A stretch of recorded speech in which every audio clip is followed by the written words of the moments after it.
नमस्कार साथियों, मैं पिन कुमार गुप्ता आप सभी साथियों का अनअकैडमी यूपी एग्जाम पर स्वागत करता हूं। आशा करते हैं आप सब लोग स्वस्थ होंगे, मस्त होंगे।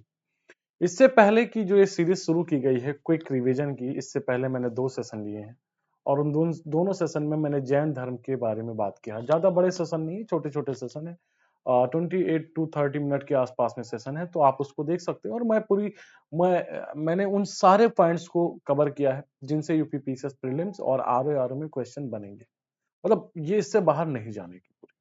और आज मैं एक नया टॉपिक लेकर के आया हूँ और आप सभी साथियों के लिए। वो टॉपिक है महाजनपद काल और मगध का उत्कर्ष। उसी में देखेंगे हर्यक वंश, शिशुनाग वंश और नंद वंश। आज के टॉपिक में जो कवर मैं करने वाला हूँ वो हम मेनली महाजनपद काल पे चर्चा करेंगे।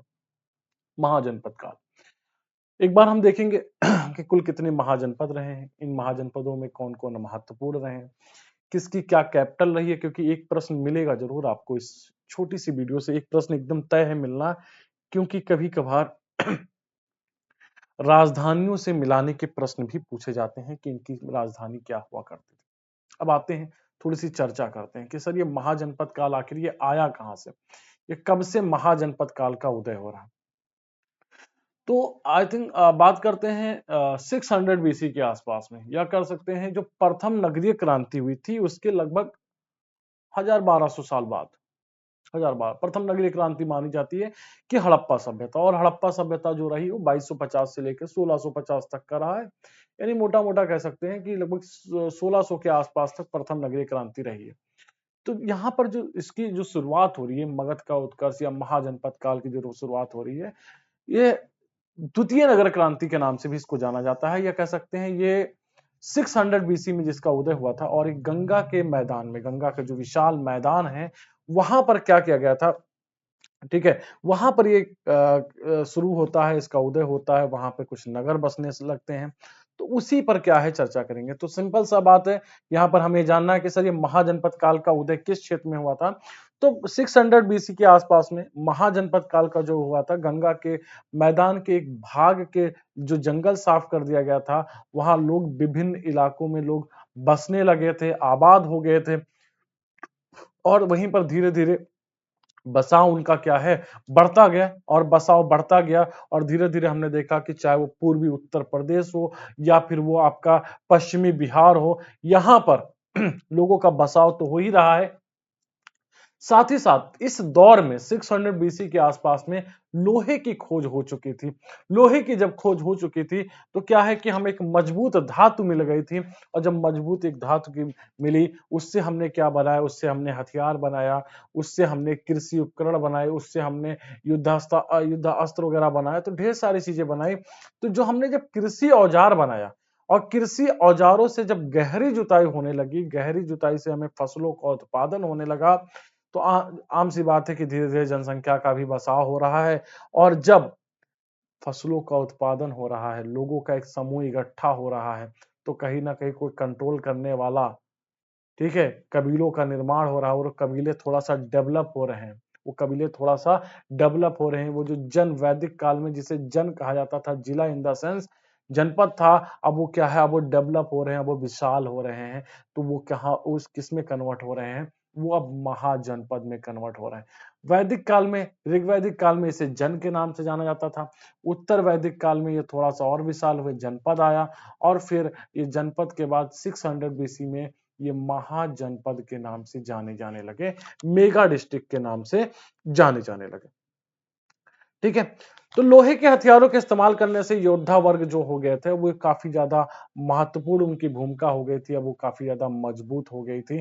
ठीक है, और जब लोहे के उपकरण से खोज हुई, तो हमने जस्ट आपको बताया कि उससे क्या है, अनाज का उत्पादन क्या है, बढ़ने लगा था। अब जब अनाज का उत्पादन बढ़ रहा है, राजस्व कोष भी बढ़ रहा है, धीरे धीरे धीरे धीरे क्या है, राजस्व भी बढ़ने लगेगा। और जिससे क्या होगा कि अब जो वहां के राजा हुआ करते थे, अब वो एक बड़ी सेना रख सकते थे। अब वो क्या है, अब एक बड़ी सेना क्या है, रख सकते थे। ठीक है, तो यही का आधार बना करके देखा जाए और धीरे-धीरे क्या है अब ये नगरों का बसाव होने लगा था, व्यापारिक केंद्रों का बसाव होने लगा था, व्यापारिक केंद्र बनने लगे थे और यही कारण है कि नगरों या शहरों को अपने कार्यकलाप का आधार बना करके जो राज्यों को खड़े होते देख करके लोगों के अंदर एक क्षेत्रीय भावना प्रबल हो गई।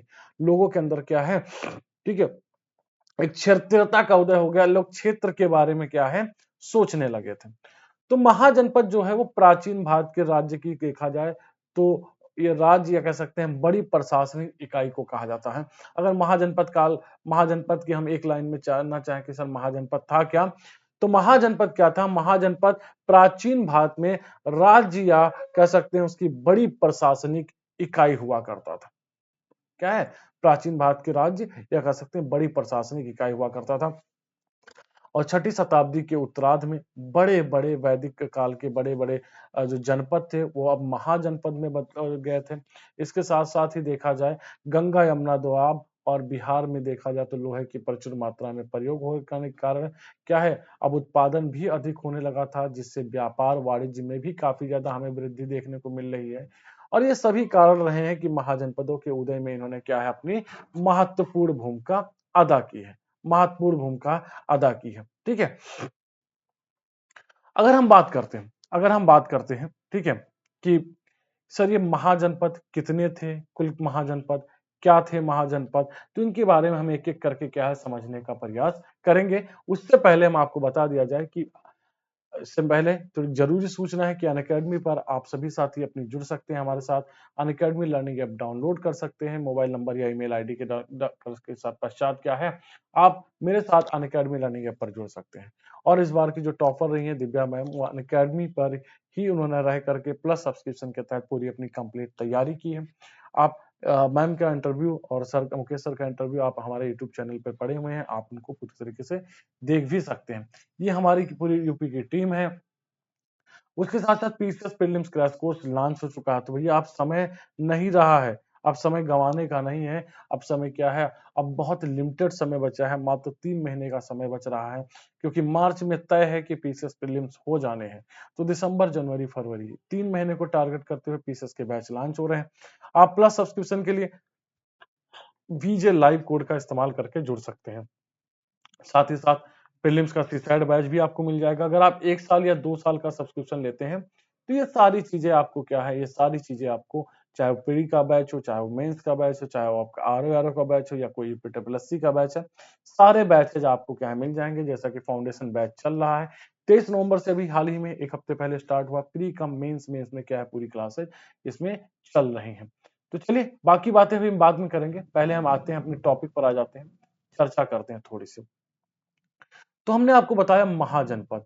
अब एक क्वेश्चन पूछा जाता है कि सर महाजनपद काल के स्रोत क्या हो सकते हैं? महाजनपद काल के सोर्स क्या हो सकते हैं? इस पे एक क्वेश्चन पूछा गया है, कई बार क्वेश्चन पूछा गया। तो आपको बता दिया जाए महाजनपद काल के जो सोर्स हैं, 2 सोर्स हैं। एक बौद्ध साहित्य है और दूसरा कौन है? जैन साहित्य। तो बौद्ध साहित्य है जिसका नाम है भैया अगुंतर निकाय। बौद्ध साहित्य है जिसका क्या नाम है? जिसका नाम है अगुंतर निकाय। तो बौद्ध साहित्य अगुंतर निकाय और उसके साथ-साथ महावस्तु के अनुसार क्या है? महावस्तु के अनुसार क्या है कि उत्तर भारत में या गंगा के मैदानी क्षेत्रों में 16 महाजनपदों का मत है। उसके साथ-साथ भगवती सूत्र में भी क्या है? किसमें? भगवती सूत्र में भी क्या है? इन दोनों में क्या है? इन दोनों में 16 महाजनपदों का उल्लेख मिलता है। किसका मिलता है? 16 महाजनपदों की हमें जानकारी मिलती है। अगर हम बात करते हैं कि क्या ये 2 ही सोर्स हैं, चाहे वो बौद्ध लिटरेचर हो, चाहे वो जैन लिटरेचर हो, नहीं इसके अलावा कुछ और हैं जो विदेशी यात्री रहे हैं। नियार्कस है, जस्टिन हो गए, प्लूटार्क हो गए, ठीक है? उसके साथ-साथ अपने एक भारतीय भी रहे पाणिनि जी के। इनके हिसाब से भी क्या है, ये भी क्या है, ये भी महाजनपद काल के बारे में हमें कुछ जानकारियाँ देते हैं। तो बौद्ध साहित्य और जैन साहित्य के अंतर महाजनपदों की संख्या कितनी है? 16 है। लेकिन अगर कहीं कभार क्वेश्चन पूछ लिया जाए तो आपको बता दिया जाए पाणिनि जी ने कुल कितने महाजनपदों का उल्लेख किया है। तो मैं यहाँ पे एक पॉइंट साइड में लिखे दे रहा हूँ कि सर पॉइंट यहाँ पर ये है, ठीक है, कि सर पॉइंट यहाँ पर ये है कि पाणिनि के अनुसार कुल पाणिनि ने कितने महाजनपदों का उल्लेख किया? तो पाणिनि ने 22 महाजनपदों का उल्लेख किया। हमारे ऋषि पाणिनि ने 22 महाजनपदों का उल्लेख किया है। इस बात को भी आप लोग क्या है ध्यान रखिएगा। इस बात को क्या है आप लोग ध्यान रखिएगा। कभी कभार शायद हो सकता है कोई प्रश्न ऐसा पूछ ले, ठीक है, तो कितने महाजनपदों का उल्लेख। अब पूछा क्या जाता है मेनली इससे क्वेश्चन मेनली पूछा क्या जाता है? तो भैया पहली बात तो ये पूछा जाता है कि ये महाजनपद जो थे 16 महाजनपद, इनकी कैपिटल क्या हुआ करती थी? और कैपिटल के साथ साथ आपको कभी कभार क्वेश्चन पूछा जाता है कि इनके क्या है, इनके उस समय के राजा कौन हुआ करते थे? 2-3 के ज्ञात हैं, उनके बारे में पूछा जाता है। साथ ही साथ इनकी वर्तमान लोकेशन क्या है? ये महाजनपद कहाँ-कहाँ पे, उनकी महाजनपद कौन थे? पहली बात तो उनकी राजधानी क्या हुआ करती थी? साथ ही साथ अब जो क्वेश्चन पूछे जा रहे हैं किन महाजनपदों की वर्तमान लोकेशन क्या थी? तो वहां से भी क्या है क्वेश्चन पूछे जाते रहे हैं। आइए, तो ये जो 16 महाजनपद थे, जो 16 महाजनपद थे, आपको बता दिया जाए, इन 16 महाजनपदों में हमने 2 तरीके से हमें चीजें देखने को मिल रही है। इन 16 महाजनपद में जो 14 महाजनपद थे, ठीक है, यहाँ पे 2 तरीके से व्यवस्थाएं देखने को मिली है।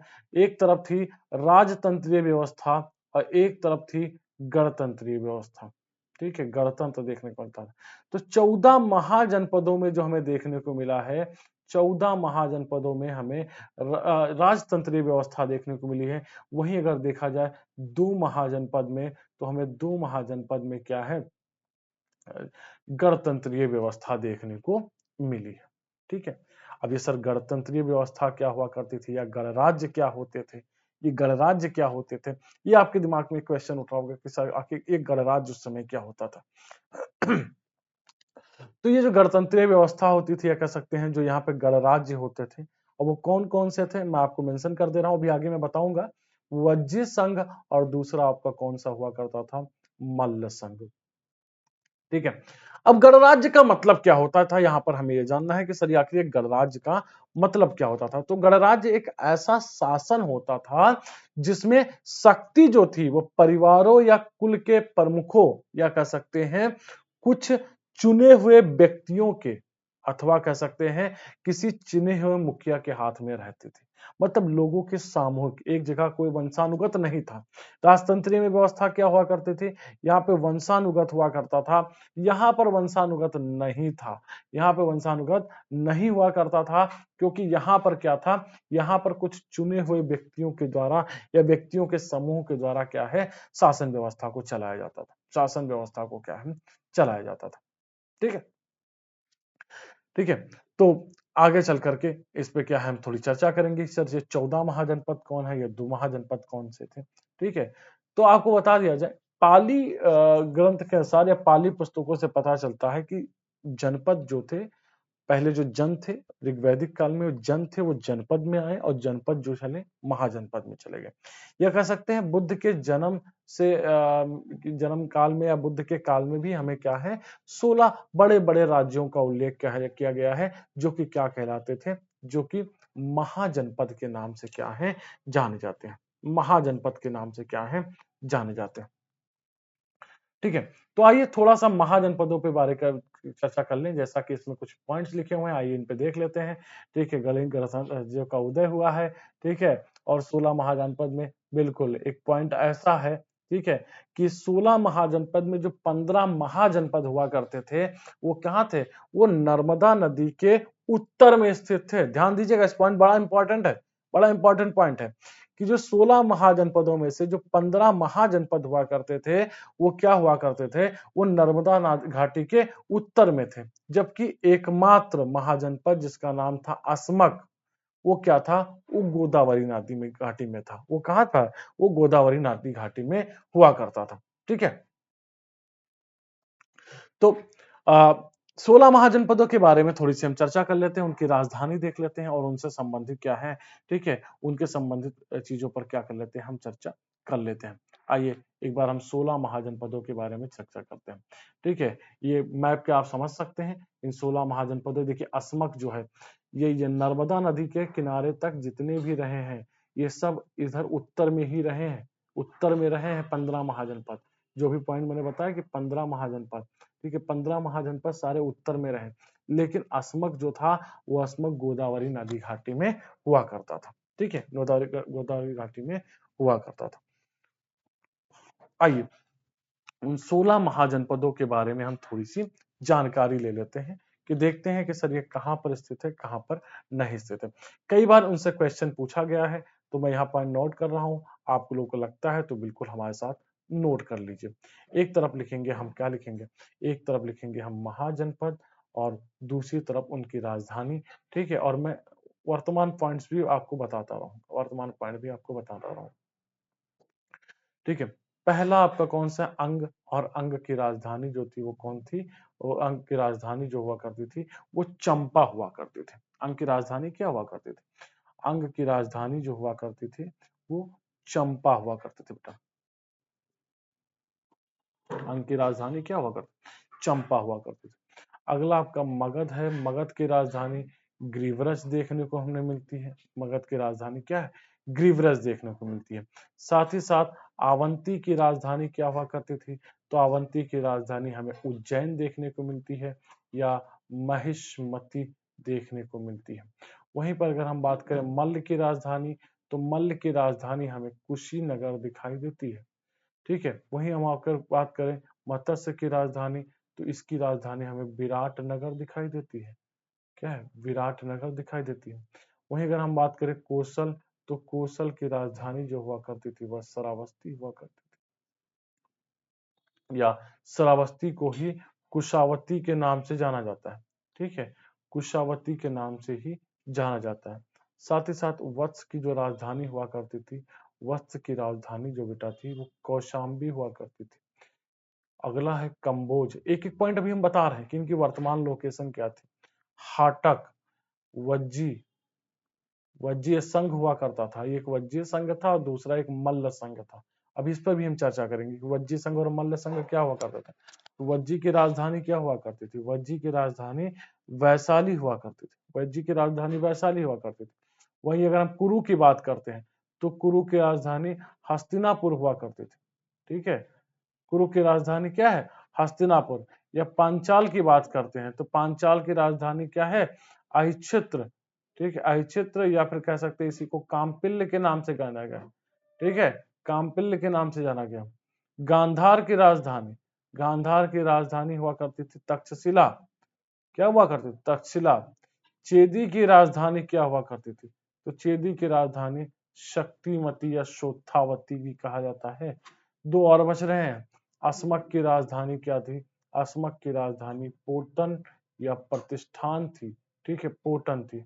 एंड सूरसेन की राजधानी क्या हुआ करती थी, सूरसेन की राजधानी मथुरा हुआ करती थी, ठीक है। सूरसेन की राजधानी क्या हुआ करती थी, सूरसेन की राजधानी मथुरा हुआ करती थी। ये ढेर सारे पॉइंट्स आपने देखे होंगे, ढेर सारे पॉइंट क्या है इनमें से देखे होंगे।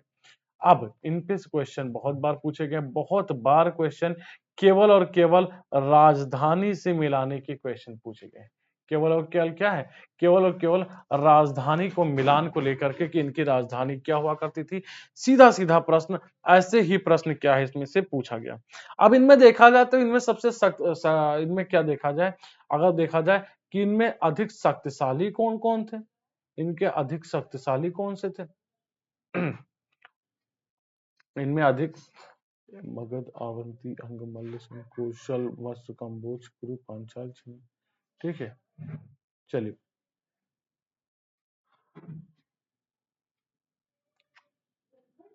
ठीक है, इसमें सबसे अधिक सर्वशक्तिशाली कौन थे, तो सर्वशक्तिशाली कौन हुआ करते थे, मगध हुआ करते थे, कौशल हुआ करते थे, मगध हुआ करते थे, कौशल हुआ करते थे, अवंती हुआ करती थी, अवंती हुआ करती थी, और मत्स्य भी हुआ करते थे। वाराणसी का भी नाम इनमें आता है, वाराणसी का नाम क्या है, आता है। जैसा कि अभी हमने एक पॉइंट बताया कि भैया इनमें से जो 15 महाजनपद है वो नर्मदा घाटी के उत्तर में स्थित थे। एक महाजनपद ऐसा था, एक महाजनपद ऐसा था, ठीक है, जो कि गोदावरी क्षेत्र में स्थित था। उसका नाम क्या हुआ करता था, उसका नाम हुआ करता था अस्मक। अस्मक उसका नाम क्या है, उसका नाम क्या हुआ करता था, उसका नाम हुआ करता था अस्मक, ठीक है। तो आइए थोड़ी सी चर्चा हम क्या करते हैं अब इनकी वर्तमान लोकेशन के बारे में भी क्या है, वर्तमान लोकेशन के बारे में भी चर्चा हम कर लेते हैं। वर्तमान लोकेशन के बारे में भी क्या है, हम चर्चा कर लेते हैं। और हमने जैसा कि आपको बताया, जैसा कि मैंने आपको बताया कि भैया ये जो आपके 16 महाजनपद है। 16 महाजनपद में आपके 14 महाजनपद में राजतंत्रीय व्यवस्था है, जबकि 2 महाजनपद, एक मल्ल संघ है और दूसरा कौन है, वज्जी संघ है। इसमें केवल क्या है, इसमें केवल गणराज्य पाए जाते हैं। इसमें क्या है, इसमें गणराज्य पाए जाते थे। तो आइए हम थोड़ा सा क्या करेंगे, हम टोटल गणराज्यों के बारे में चर्चा कर लेते हैं, फिर इनके वर्तमान लोकेशन वगैरह के बारे में क्या है, चर्चा करेंगे। ठीक है, फिर हम क्या है इसके बारे में क्या करेंगे, चर्चा करेंगे। चलिए, तो गणराज्यों के बारे में बात कर लिया जाए। वंजी संघ के अंतर्गत, वज्जी संघ के अंतर्गत, ठीक है, देखा जाए तो कुल गणराज्यों की संख्या कितनी है, वज्जी संघ के अंतर्गत गणराज्य कितने हैं, 8 गणराज्य पाए जाते हैं। वज्जी संघ के अंतर्गत क्या है, 8 गणराज्य पाए जाते हैं। वहीं मल्ल संघ के अंतर्गत क्या है, 2 गणराज्य पाए जाते हैं। तो अगर आपसे क्वेश्चन पूछा जाता है कि 600 बीसी में टोटल गणराज्यों की संख्या कितनी है, तो इसका सही जवाब क्या होगा कि 600 बीसी में टोटल गणराज्यों की संख्या कितनी है, 10 गणराज्य है। कितनी है, 10 गणराज्य है। ठीक है, कितने हैं, गणराज्य। अब आइए थोड़ी सी हम अंग के बारे में बात करते हैं। महाजनपद में अंग, अंग जो है इसकी जो राजधानी है बेटा वो चंपा है, और इसका प्राचीन नाम चंपा का क्या है, मालिनी प्राचीन नाम है अंग का। अगर वर्तमान क्षेत्र इसका देखा जाए कि अंग का सर वर्तमान क्षेत्र क्या है, भैया आप लोगों से निवेदन है कि अगर आपको पॉइंट्स नोट करने हैं तो बिल्कुल साथ साथ कॉपी पेन पे नोट करिए। तो अगर देखा जाए कि सर अंग देश की अंग जो महाजनपद हुआ करता था, इसकी वर्तमान लोकेशन क्या है, तो ये आधुनिक भागलपुर और मुंगेर बिहार में स्थित है। ये कहां पर स्थित है, ये बिहार में स्थित है। ध्यान दीजिएगा, मैं इस पॉइंट को यहां पर ऐड कर दे रहा हूं कि ये सर बिहार के भागलपुर जिले में स्थित है, या कह सकते हैं मुंगेर जिले में स्थित है। ठीक है, इसके लिए एक महत्वपूर्ण क्या हुआ करता था, ठीक है, तो बिंबिसार के समय यहाँ का जो शासक हुआ करता था वो ब्रह्मदत्त यहाँ का शासक हुआ करता था, और ब्रह्मदत्त को मगध के शासक बिंबिसार ने पराजित करके क्या है, अंग को क्या मिला लिया था, अंग को मगध में क्या है, मिला लिया था। वहीं दूसरी तरफ अगर बात करते हैं मगध के बारे में, तो मगध की राजधानी क्या है, मगध की राजधानी गिरिव्रज है या राजगृह है कह सकते हैं। और ये भी क्या है, ये भी बिहार में, वर्तमान में बिहार, और कह सकते हैं बिहार के पटना और गया जिले के जो क्षेत्र हुआ करता था, शाहाबाद जो क्षेत्र हुआ करता था, वहां पर यह स्थित हुआ करता है।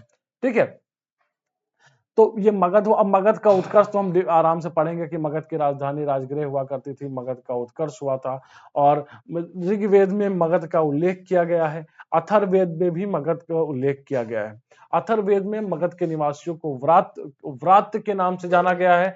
वहीं ऋग्वेद में मगध के लिए कीकट शब्द का क्या है, प्रयोग किया गया है। साथ ही साथ आपको बता दिया जाए कि महाभारत और पुराणों में भी मगध का सर्वप्रथम वंश बताया गया है कि मगध का सर्वप्रथम वंश कौन हुआ करता था, बृहदत्त हुआ करता था। बृहदत्त हुआ करता था, जो जरासंध जो था, आपने एक कैरेक्टर सुना होगा, जरासंध के बारे में जाना होगा, महाभारत में कैरेक्टर था, वो बृहदत्त के का था, वो बृहदत्त के पुत्र हुआ करते थे। ठीक है, वो बृहदत्त के क्या है, पुत्र हुआ करते थे। और आप जानते हैं जरासंध ने श्री कृष्ण द्वारा कंस का वध करने के बाद मथुरा पर आक्रमण किया था, और भीष्म ने कह सकते हैं जरासंध को द्वंद्व युद्ध में क्या है, पराजित कर दिया था। ये आप लोगों ने इस पर पॉइंट्स भी आप लोगों ने पढ़े होंगे। ठीक है, साथ ही साथ आपको बता दिया जाए, ठीक है, बौद्ध ग्रंथों में अगर देखा जाए तो मगध का पहले राजवंश के बारे में अगर उनमें चर्चा हो रही है, तो मगध के पहले राजवंश हर्यक वंश का भी जिक्र क्या है, यही हर्यक वंश का जो उदय होता है इसी मगध में ही हो रहा है।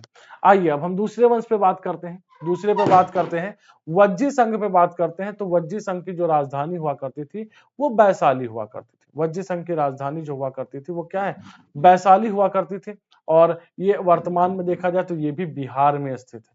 ये भी क्या है, ये भी हम देखेंगे तो बिहार में क्या है, स्थित है, और बिहार में जिले में स्थित है। मुजफ्फरपुर जिले में क्या है, ये स्थित है।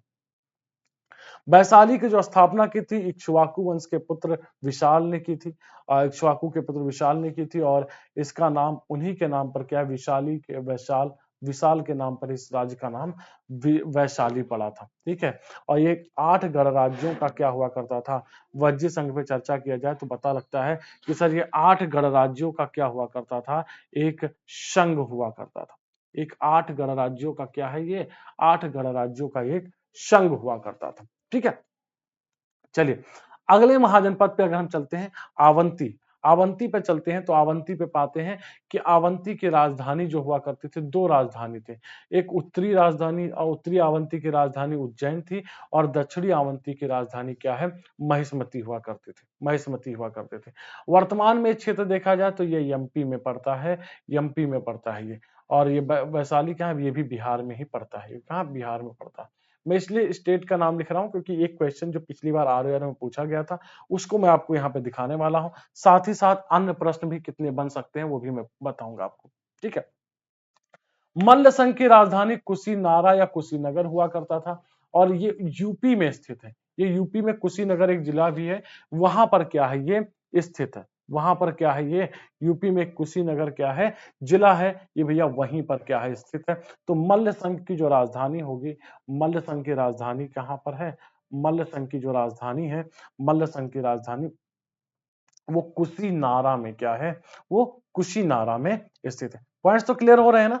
आप लोग जरा फीडबैक जरूर दीजिएगा जब भी आप लोग वीडियो रिकॉर्डिंग देखिए तो क्या है, आप लोग फीडबैक जरूर दीजिए, क्लास के बारे में जरूर बताइए क्योंकि मेरी पूरी कोशिश है कि आपके क्या है ऐसे छोटी छोटी वीडियोज बना करके और आपके पूरे टॉपिक्स को एग्जाम से पहले क्या है कवर कर दिया जाए। ठीक है, एग्जाम से पहले क्या कर दिया जाए, आपके इन टॉपिक्स को क्या है पूरी तरीके से कवर कर दिया जाए। चलिए, तो मल्ल संघ की राजधानी क्या है, मल्ल संघ की राजधानी क्या है, मल्ल संघ की राजधानी कुशीनगर है। कुशीनगर कहां पड़ता है, कुशीनगर उत्तर प्रदेश में पड़ता है। कुशीनगर क्या है, उत्तर प्रदेश में।